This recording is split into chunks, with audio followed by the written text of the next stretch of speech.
के प्रायोजक हैं रोजगार डेवलपर्स।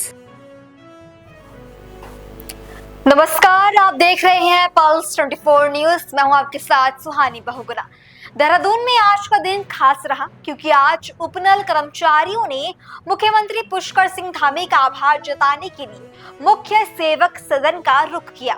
जी हां, मुख्यमंत्री धामी द्वारा उपनल कर्मचारियों के नियमितीकरण को लेकर बनाई गई ठोस नीति ने वर्षों से चले आ रही मांग को न केवल पूरा किया बल्कि भरोसे और विश्वास की एक और नई मिसाल भी कायम की। देहरादून में धन्यवाद अभिनंदन समारोह के दौरान उपनल कर्मचारी महासंघ के पदाधिकारियों और सदस्यों ने सीएम धामी को खुलकर धन्यवाद दिया। समारोह में मुख्यमंत्री ने क्या क्या वादे किए, सुनिए।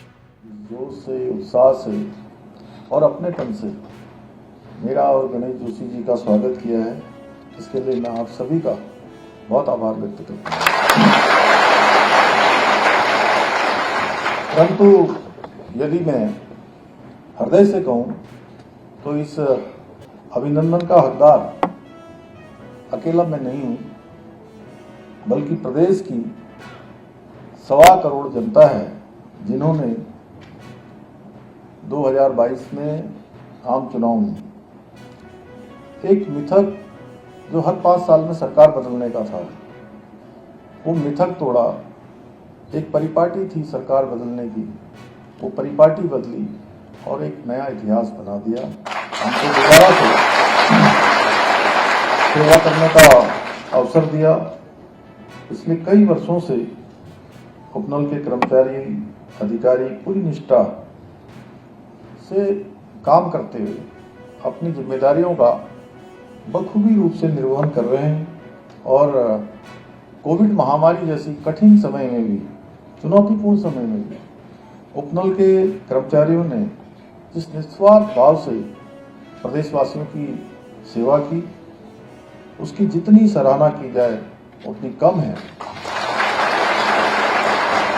लेकिन ये राज्य का दुर्भाग्य रहा कि पूर्व में भी उपनल कर्मचारियों के नियमितीकरण हेतु कोई गंभीर पहल नहीं की गई। इसका परिणाम रहा कि उपनल के हमारी भाई बहन लंबे समय से नियमितीकरण का इंतजार करते रहे। और मुझे भी याद है, मैं जब विधायक के रूप में था, आप सब लोगों के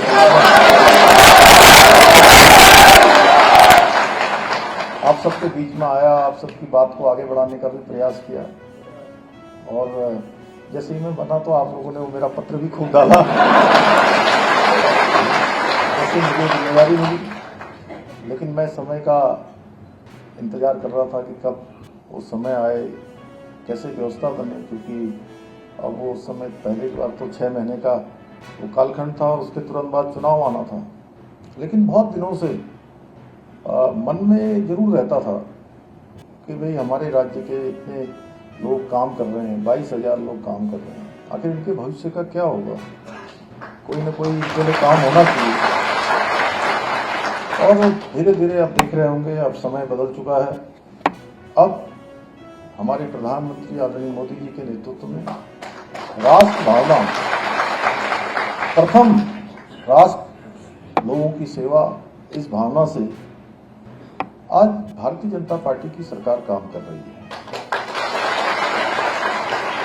आप सभी इस बात के साक्षी हैं कि हम जो भी कहते हैं, आप सबकी शुभकामनाओं से, उत्तराखंड के हमारे सभी देवी देवताओं की कृपा से, यहाँ के जनमानस के आशीर्वाद से हम जो कहते हैं उसको पूरा करके ही हम दम लेते हैं।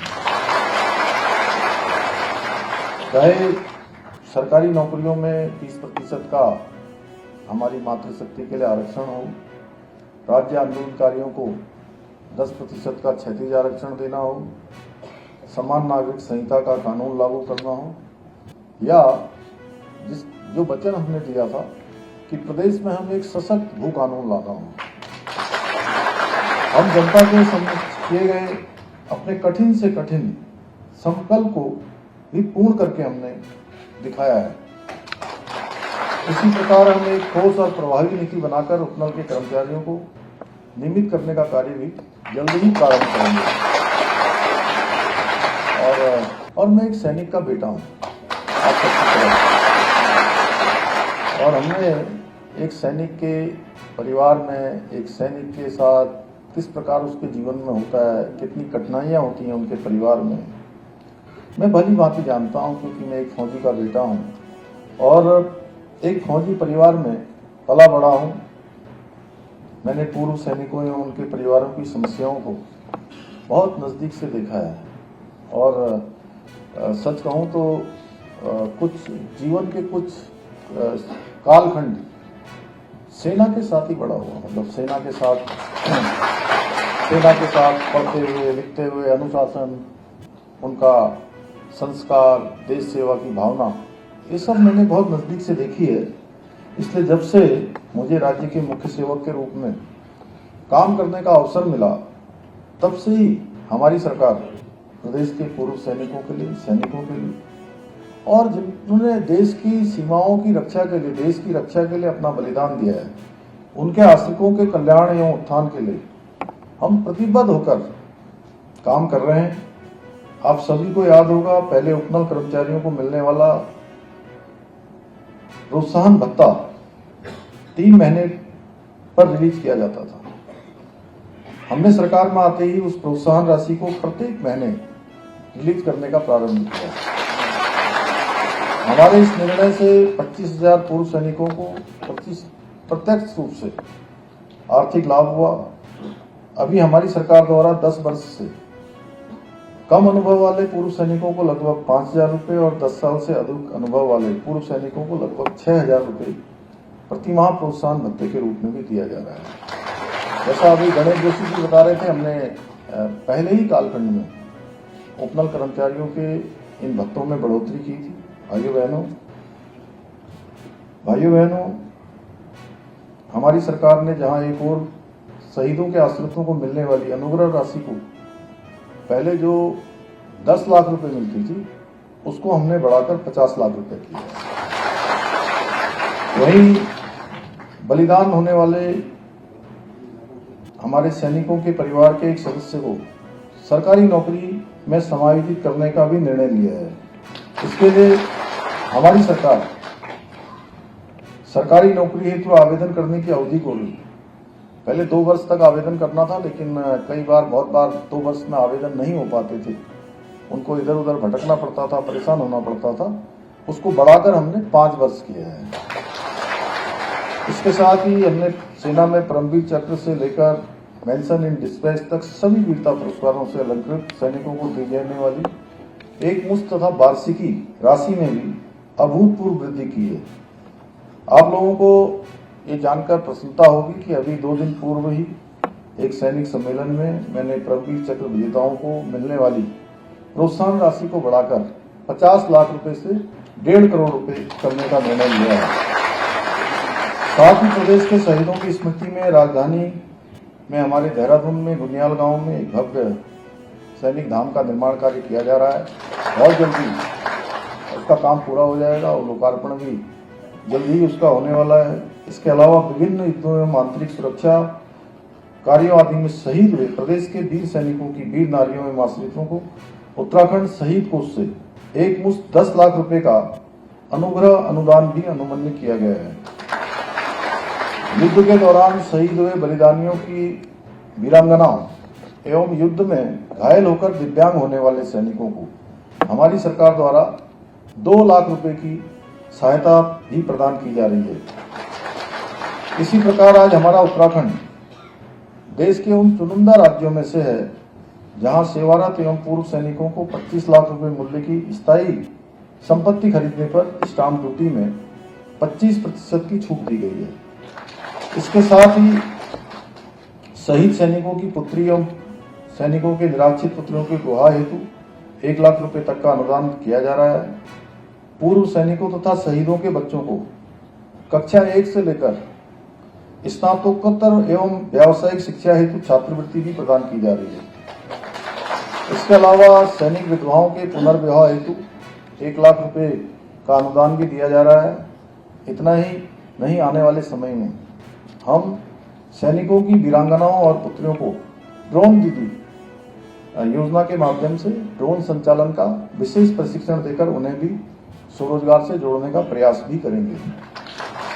इसके साथ ही इस वर्ष हम 60 वर्ष से अधिक आयु के पूर्व सैनिकों और उनके परिवारों को निःशुल्क बद्रीनाथ यात्रा भी कराएंगे। प्रधानमंत्री श्री नरेंद्र मोदी जी सैनिकों और पूर्व सैनिकों के उत्थान के लिए निरंतर काम कर रहे हैं। आप सबको ध्यान में होगा कि उनके प्रधानमंत्री बनने के बाद सैनिकों को मिलने वाली सुविधाएं बढ़ाई गई, 1 रैंक 1 पेंशन लागू किया गया, देश की सीमाओं की रक्षा के लिए तैनात हमारे सैनिकों को स्वतः ही ऐसा एक ऑर्डर हो गया कि सीमा पार से अगर गोली आती है तो उसका जवाब देने के लिए गोले दबाए जाएं, गोले की तरह जो है उनका जवाब दिया जाए। ऐसे अनेक काम सियाचिन ग्लेशियर में या बर्फ की चोटियों पर -डिग्री तापमान में देश की सीमा पर तैनात हमारे सैनिकों को अच्छे उपकरण, अच्छे वस्त्र, अच्छे बूट, अच्छे जैकेट, तमाम प्रकार की सुविधाएं 2014 के बाद शुरू हुई। आप सबको याद होगा एक समय था कि अच्छे बूट नहीं होने के कारण से, अच्छे उनको जैकेट नहीं मिलने के कारण से तमाम प्रकार के स्नो में, जो बर्फ में जाकर अनेक बीमारियां हो जाती थी। बहुत सारे लोगों के पैर काटने पड़ते थे, हाथ काटने पड़ते थे।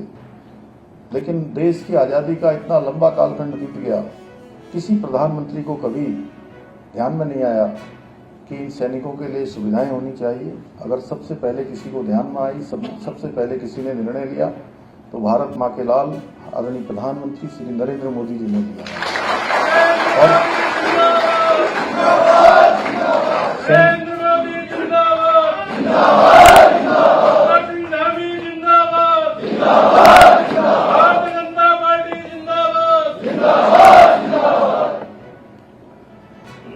और जिस प्रकार आदरणीय मोदी जी ने 1 रैंक 1 पेंशन लागू किया, उसकी ऐतिहासिक शुरुआत की, उसी प्रकार हमारी सरकार भी एक ठोस नीति बनाकर हमारे उपनल कर्मचारियों को नियमित करने की प्रक्रिया को आगे बढ़ा रही है।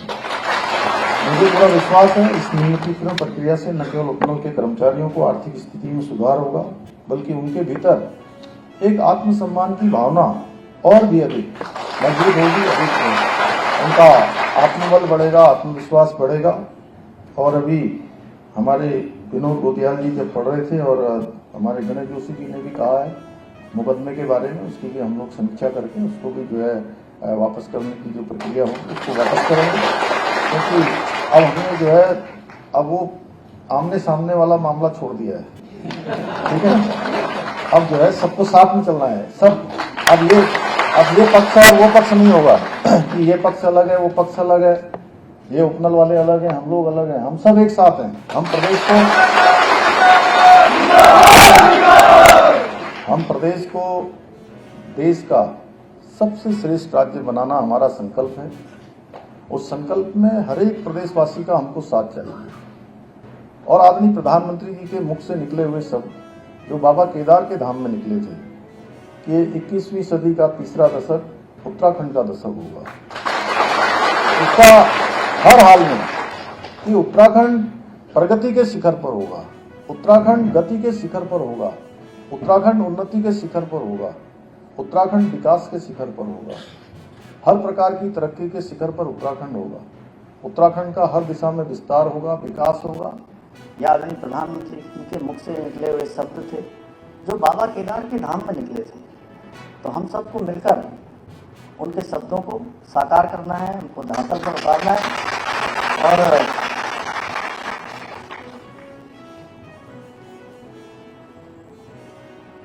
और जल्दी ही हम इसकी नियमावली के लिए ठोस कार्रवाई करेंगे। और जो भी जल्दी से जल्दी प्रक्रिया के तहत कुछ अल्पकालिक होगी, कुछ दीर्घकालिक होगी, कुछ मध्यकालिक होगी, तीनों प्रकार की प्रक्रिया को सम्मिलित करके एक ठोस रास्ता निकालेंगे। कार्यक्रम में कर्मचारियों ने इस नीति को एक ऐतिहासिक फैसला बताया, ऐसा फैसला जिसने उनके भविष्य को एक नई दिशा दी। मुख्यमंत्री धामी के इस फैसले ने न केवल उपनल कर्मचारियों की वर्षों पुरानी मांग को पूरा किया, बल्कि सरकारी सेवा में समर्पित कर्मचारियों को एक नई ऊर्जा और आत्मविश्वास भी दिया है। ये निर्णय उत्तराखंड सरकार की प्रोग्राम के प्रायोजक थे रोजगार डेवलपर्स।